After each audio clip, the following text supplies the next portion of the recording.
opatrná, Milado.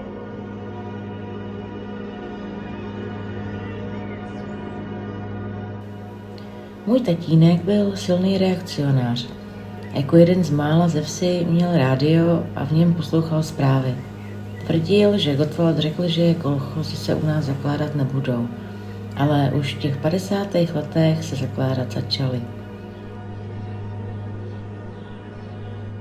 Když jsem byla malá, tak jsem chtěla všemu hrozně rozumět a proto jsem jednou tatínkovi řekla: Tati, já už vím, co to je železná opona.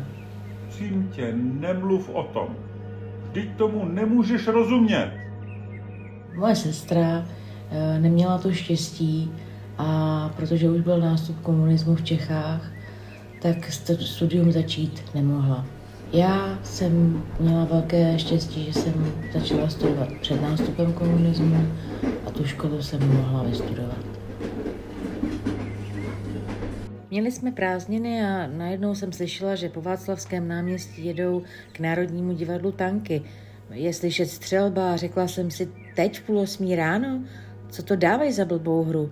Než jsem zjistila, že to není hra, ale realita. Netušila jsem, co bude. Myslela jsem si, že začíná válka.